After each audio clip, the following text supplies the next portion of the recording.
Bienvenue sur ma chaîne Le Livre de vos envies consacré au livre audio. Mes petites plumes sonores, j'ai une critique que j'ai hâte de partager avec vous. Préparez-vous à partir pour un voyage pittoresque dans Noël à la charmante librairie, le 4e opus de la série La charmante librairie.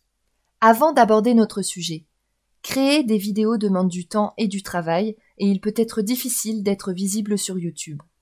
Merci de prendre quelques secondes de votre temps pour cliquer ci-dessous sur le pouce vers le haut, pour vous abonner à ma chaîne si ce n'est pas déjà fait, et pour activer la cloche qui vous préviendra des prochaines publications.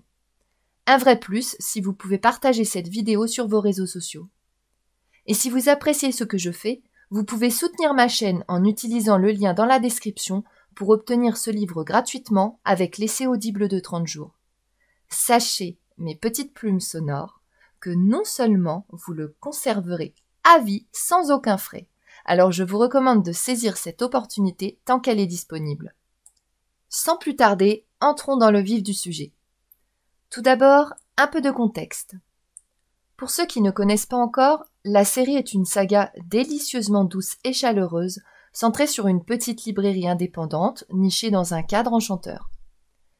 Chaque livre explore les vies des habitués de la librairie et des personnes qui gravitent autour, abordant les thèmes de la littérature, de l'amour, de l'amitié, du bonheur et de la tristesse. Noël à la charmante librairie réchauffe l'atmosphère avec une dose supplémentaire de joie festive. Le récit, superbement raconté par la narratrice, vous fait littéralement ressentir le froid de l'hiver, le parfum réconfortant des livres anciens et l'excitation que Noël apporte chaque année. Commençons par la narration. Notre talentueuse narratrice a le don pour donner vie à cette histoire. Sa voix chaudement expressive et son intonation impeccable sont comme une couverture chaude un soir d'hiver absolument réconfortante. Les voix des personnages sont variées et bien définies. Chaque personnage possède sa propre couleur vocale, ce qui donne vraiment vie à l'histoire. L'histoire elle-même est un bijou. L'auteur mélange habilement les récits des personnages familiers avec de nouveaux venus, créant un récit riche en drame, mélancolie, humour et bonheur. Il capture parfaitement l'atmosphère unique de Noël, mêlant joie, nostalgie et espoir.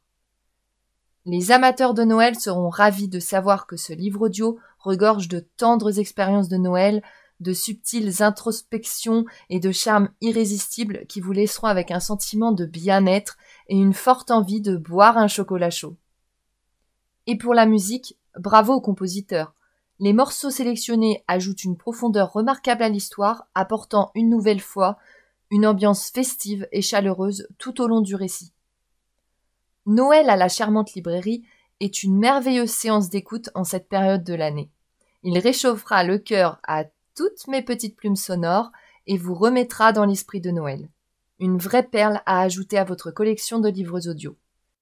Carmen et Hydra s'accordaient à dire que pour Madame March, la perfection était un magasin entièrement vide, en ordre, d'une propreté irréprochable, sans clients pour mettre le bazar, salir les parquets cirés avec leurs chaussures boueuses, manquer de savoir-vivre dans l'ascenseur.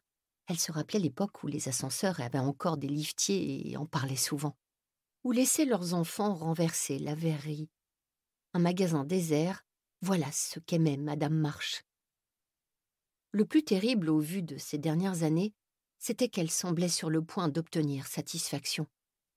Une à une, les autres enseignes avaient quitté leur petite ville dortoir, BHS, Next, Marks & Spencer, W.H. Smith, et leurs boutiques avaient fermé. C'était une véritable hécatombe. Dunstones, où pendant des générations les jeunes femmes avaient constitué leur liste de mariage et choisi les étoffes de leurs robes, les futures mamans achetaient leurs landaux et les familles acquis leurs services en porcelaine, leurs canapés, leurs tissus, leurs électroménagers. Dunstones, qui vendait des uniformes scolaires en août et des parfums de luxe à Noël, et qui possédait un rayon jouets fabuleux, devant lequel s'émerveillaient les enfants chaque année quand ils venaient faire la queue pour prendre une photo avec le Père Noël et recevoir leurs petits présents. Dunstone semblait bien parti pour venir ajouter son nom à la liste des victimes sur la Grand-Rue. Carmen ne pouvait croire qu'une enseigne aussi solide, aussi étroitement liée à la vie de cette ville et de ses habitants, avec son vitrail représentant les navires que les hommes avaient construits sur la Clyde un peu plus loin, et son café qui proposait des pâtisseries françaises et des scones, mais dédaignait le concept même d'une boisson aussi élaborée qu'un café latte, ferme un jour ses portes. N'hésitez pas à me laisser vos impressions ci-dessous et on se retrouve bientôt pour un prochain livre audio. Je vous laisse en compagnie de ma sympathique assistante qui vous guidera pour profiter de tous mes contenus à offrir. N'oubliez pas de repartir avec votre livre audio offert en cliquant sur le premier lien situé dans la description de la vidéo. Je vous présente également mon tutoriel complet et facile, du début jusqu'à la fin, pour obtenir le livre de vos envies. Et pour trouver la paix intérieure, et devenir maître de votre sérénité grâce à la relaxation, un guide vous est offert par Progress Elixir. Abonnez-vous pour découvrir quotidiennement de nouvelles expériences sensorielles. Merci à tous.